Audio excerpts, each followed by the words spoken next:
Bonjour à toutes et à tous et bienvenue sur la chaîne YouTube La Forge de Kaviro. Aujourd'hui je vous propose de réaliser un couteau à beurre dans cette section. En fait il y en a assez pour faire deux. Alors du coup c'est parti, on va en faire deux.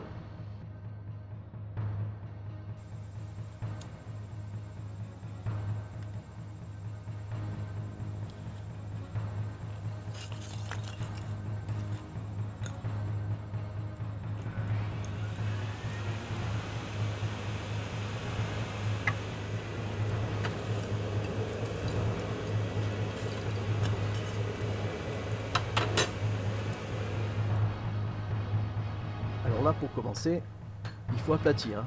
On part d'une section qui fait 4 mm d'épaisseur et il faut la ramener à 2, voire 1,5.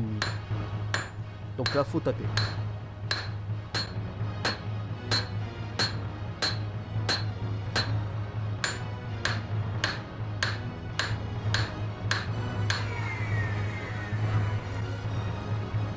Voilà, maintenant on passe à la finition.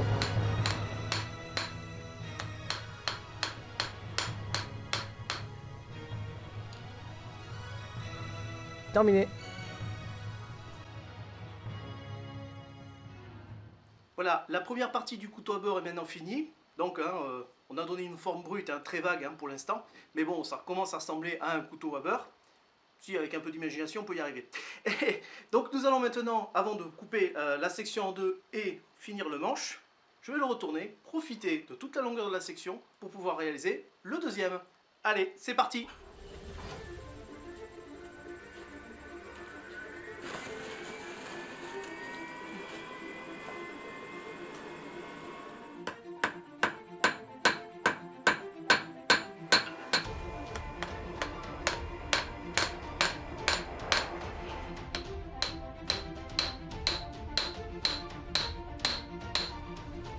Les deux couteaux en beurre sont maintenant finis. Il ne me reste plus qu'à couper la section en deux et forger le manche du premier.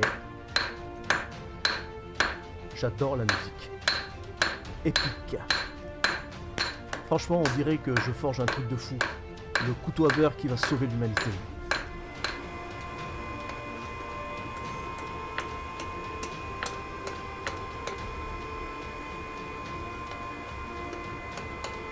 On tapote à droite, à gauche, on essaye de donner une forme sympa. Pour la finition, j'utilise la pince. Comme quoi l'acier, quand il est chaud, est très malléable.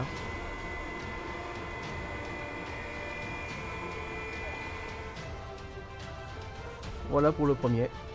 Maintenant, on va passer à la suite.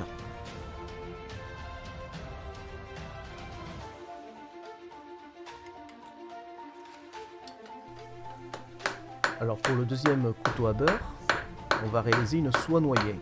La soie noyée, c'est simple. Donc là, j'affine le bout du manche, le plus fin possible. C'est important.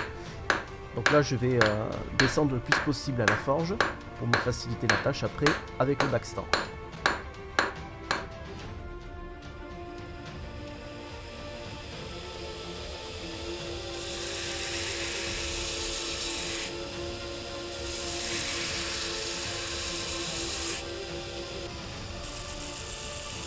Alors travailler au backstand c'est très délicat.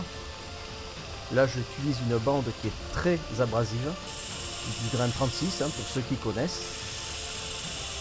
Donc il faut y aller doucement. Bon ben là on va enlever les petites imperfections de la forge au plus possible. On va pas chercher non plus à faire une surface totalement lisse.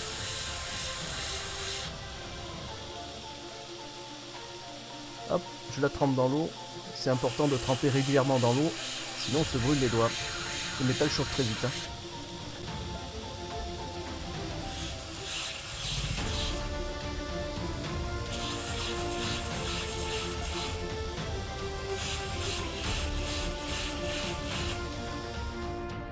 Donc voilà, l'étape de la forge et du backstand est maintenant terminée. Donc nous avons la forme finale de nos couteaux à beurre.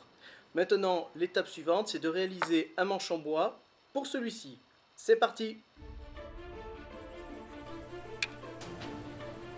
Alors on va mesurer le diamètre de notre soie noyée. Bon, ça se voit pas là parce que la qualité est pas top, mais on est sur du 3 mm. On fait un joli trou. Alors pour finir le travail du manche, j'emballe le couteau dans un chiffon totalement trempé. C'est une étape importante, même si normalement on le fait après la trempe. En fait, ça évite de chauffer le couteau. Voilà. On va porter la soie rouge. Ah, vous voyez, ça vient très très vite. On n'oublie pas de mouiller de temps en temps le chiffon, parce que vous voyez, ça commence à brûler un peu.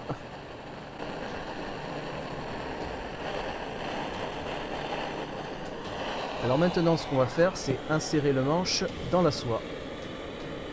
Alors le trou est parfaitement droit. Et la soie n'est pas du tout droite, elle n'a pas du tout le même diamètre partout. Et du coup, en faisant cette opération, eh bien, le manche va être parfaitement adapté à la soie. Alors, pour mettre en forme le manche, j'utilise cette râpe tambour.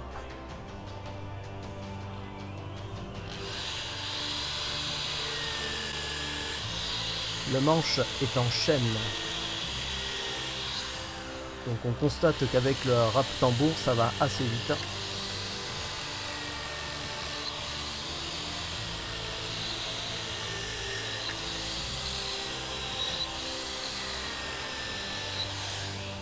Donc après l'étape, ça va consister à polir, à casser tous les angles sur une ponceuse à plat.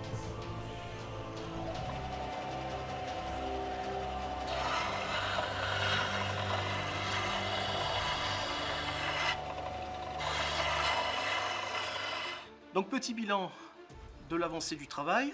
Donc le manche et le couteau ont leur aspect final, donc dans les grands traits bien sûr. Et j'ai réalisé donc sur ces deux lames un traitement thermique qui s'appelle le recuit. Donc je reviendrai plus tard et en détail sur ces opérations, ces traitements thermiques, qui est le revenu, la trempe, etc., etc. Ne vous inquiétez pas. Ce que je peux vous dire, c'est que le recuit est une étape indispensable et obligatoire dans la forge pour éviter notamment des surprises au moment de la trempe. Voilà, donc on va se faire une petite trempette à l'huile et bien c'est parti. Avant de commencer la trempe, il faut monter l'huile à la bonne température, c'est 60 degrés. L'huile, c'est de l'huile de tournesol, lambda. On va tremper les deux couteaux. Donc, il s'agit d'une trempe intégrale.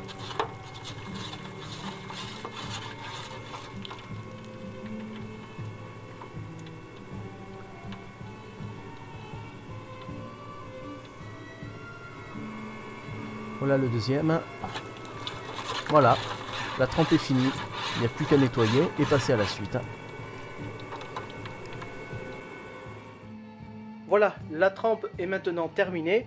Nous allons passer au test, savoir si la trempe a bien pris. Alors pour ça, il nous faut une lime à métaux. On prend la pièce et on la fait glisser dessus. Et littéralement, la lime glisse. Elle ne mord pas, elle ne lime pas, elle glisse. Ce qui veut dire que la trempe, voilà, la trempe a bien pris. Démonstration avec un autre bout d'acier. Et là, vous voyez, plutôt entendez bien sûr, la lime accroche et fait son travail. Voilà. Maintenant que la trempe est finie, on va pouvoir passer au revenu. Mais avant, il va falloir blanchir la lame. C'est parti!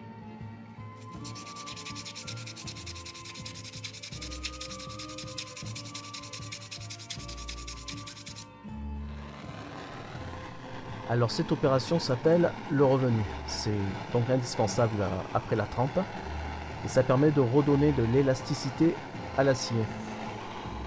Vous allez voir, les couleurs vont très vite apparaître. Voilà. Là on voit bien les couleurs. Non, pas si près, non. Voilà, c'est mieux. Alors pour la finition finale, j'utilise cette brosse électrique. Ça marche bien.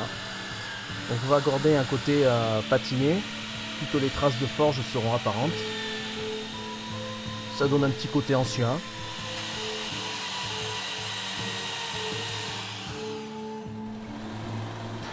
Et pour terminer, un petit coup de frotte sur des disques en coton.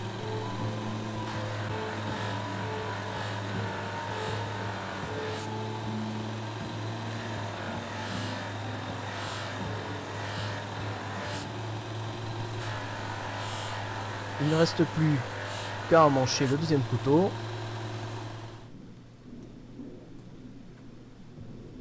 Et voilà ce que ça donne au final.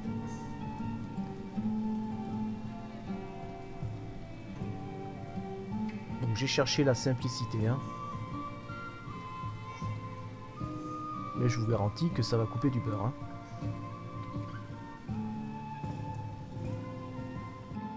C'est la fin de cette vidéo, j'espère qu'elle vous a plu. Donc nous avons bien réalisé aujourd'hui 2 couteaux à beurre. Voilà, sachant que pour celui-ci, donc le manche en bois, il manquera juste une opération, c'est de le protéger. Voilà, en attendant la prochaine vidéo, je vous propose de lâcher un commentaire, de vous abonner, de partager, voilà, tout le tout team quoi en fait, hein, comme d'habitude. Hein. Et n'oubliez pas, le plus important, le beurre, c'est le bonheur.